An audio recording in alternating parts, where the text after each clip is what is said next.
Yeah. So this is this lady claimed that God cured her gayness. She preached about how Jesus is the way and how she detransitioned and no longer dates women and how her husband was also turned straight, which I just love that. Like, okay, you were both gay, which is I actually know a couple couples like that for sure. They were both gay. They got married because of the era that they grew up in. It was easier to get married than it was to both come out, you know? Did they turn straight? No, they absolutely did not. But in this case, is this person said, "Yeah, I used to date women, but I'm over that, and so is my husband. He no longer goes to the manhole or whatever gay bar he was going to before."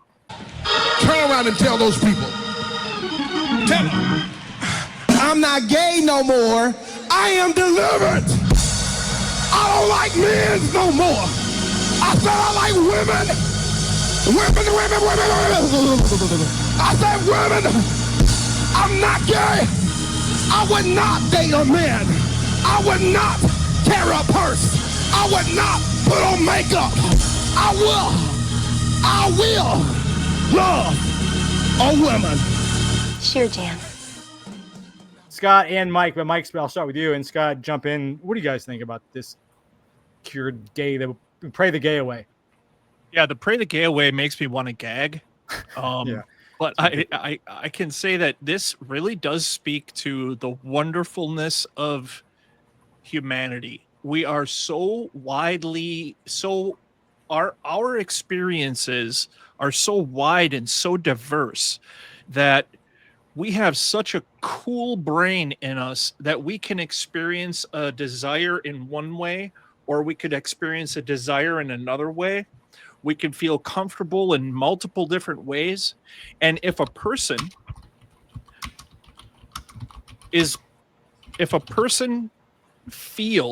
genuinely feels, because everybody's perception is their reality, that they felt a particular way and now they feel a particular way, after a period of time, good.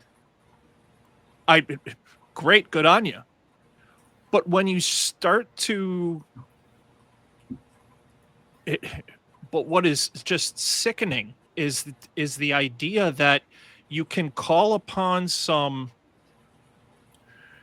Bronze Age text from written by people who didn't know where the sun went at night. And I know that I've said this before, but to call on some Bronze Age text from some illiterate shepherds from a mixed bag of tribes, and use that as the reason in your way that you're going to think about how you feel inside, the way that you're born. I mean, come on. And I kind of got to get off that one, and I'm going to hand it over to Scott because I get so hot about it. Yeah, I can feel it. I don't do well with the absurdity, but I love the question. And it has to be looked at, because this is happening and people are posting it on TikTok. They're saying things like this. Oh yeah. So that's why I had to start out focusing on the positive. We have wonderful options and opportunities for ourselves, but yeah, Scott, what do you have to add to it? Yeah, I'm actually going to go a little different direction with this, because this was talking about how she detransitioned, she was transgender, she was a lesbian, the husband was, she went through this and that. And I know as part of what I've had to deal with my upbringing and a lot of religious trauma based in my sexuality is I have a personality disorder that one of the key characteristics is an identity disorder. There's so many parts of myself that I don't have a solid grasp on as far as who I am. And churches are predatory to people like that. Yes. Religion is absolutely predatory to people like that. And like this person trying to find out who they are, just never finding a way to fit into a world that with those particular proclivities, parts of who they are, it's the world shunning them and them just desperately trying to find that spot a lot of times. My heart goes out to them, but just that's another little dark space I have in my heart for religions and churches that just really are so predatory on people like this that you have to pray the gay away and just convince you to do that. They're trying to fix a problem they started by making the problem worse. I think And that I just think I that just religion think can be really harmful. And that's something that a lot of Christians, they don't like to hear. That religion can harm. They just like to live in the world where religion is so wonderful and it helps everybody. And but what they don't acknowledge is that when they purport things like somehow being gay is a choice, that's really what they're saying. Like, hey, being gay is a choice. And so I like to ask them, like, when did you choose to be straight? When did you make that choice? It's a good question. Legitimate question. Yeah, and like what it ignores is that not only does gay conversion not work, but that it is so harmful that people who have gone through gay conversion actually have much, much higher rates of suicide. They have higher rates of drug and alcohol addiction. And, it really causes long-term damage in people's lives. And that has rippling effect outside of, just that person as well. But it really doesn't, the church doesn't like to take accountability for the fact that they cause real harm to people by doing this. It's really upsetting. It's very upsetting. I did want to bring up one thing. I think a post had come across earlier that said, all of the homosexual activities were specific to men.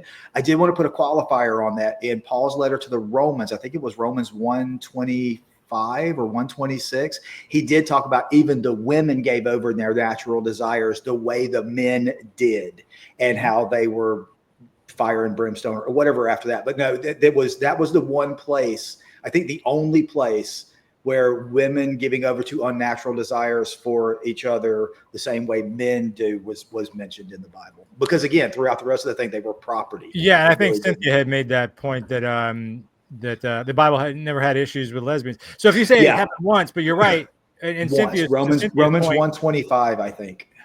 But again, ask anybody if they've ever heard that. No, it's man shall not lie with a man, and Christians will. And religious people will couch that all as we meant all homosexuals, but you didn't say that specifically. And we all know the ick factor is reserved for the men, right? Yeah.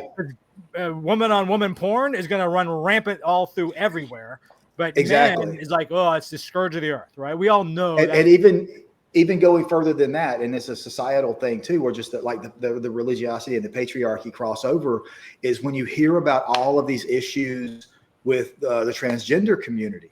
It's always about protecting people from transgender women. You never hear about trans men. Mm-hmm. You never hear anything about someone born female at birth. Mm-hmm. It's and then when you get down to it, it's just like because they still think of a trans woman as a man because they just can't let that go. That's where that all comes from, and it's all patriarchal. Mm-hmm. It's just, and a lot of all of the Abrahamic religions, even Jainism and stuff, at their core are patriarchal in that way. Yeah, in fact, I saw a video yesterday where they had a military guy, and he was, typical sort of almost pro-type military, very buff and just hairy and just, really strong looking. He was holding his gun. He'd been in the military, in the Army or Marines, I can't remember, but that sort of infantry looking kind of guy, sergeant, I can't remember his role, but not a low level guy, like 17 years. And then he showed a picture of his wife, and she's also in the same branch. And then the point of that was that both of these people are trans. The guy is a trans man. I'm sure I say that correct, right? And the woman is a trans woman. They're married, and they're 17 years in the military, or at least the guy was military 17 years. And now, because of Hegseth, they're being kicked out without pensions. That's a new thing. They've just said 17 years. This guy's been in the military for 17 years. And all of a sudden, he's not good enough, and he can't even get retirement because of the Bible. Come on. It serves no other purpose. We know it's the Bible. We know it's, and again, this is Hegseth that we saw in the first video in the very first part of this call. He's going to that church, that Christian nationalism church is driving so much ridiculousness. It's pissing me off. I'm pissing me off just talking about it. One quick, Brian. Yeah, he died for 37 hours. That I always say that same thing. Jesus gave up a long weekend for our souls. Okay, good. Thanks, man. All right. I've worked all long weekend, so it's not a big deal, really. Hey, thanks for tuning in to today's show. I really hope you enjoyed it. Do me a favor and like and subscribe to the show and tell a friend. That helps us grow and it lets us keep bringing you more voices from the other side of belief. Until we talk again, be kind to one another and remember that reason and compassion go a long way.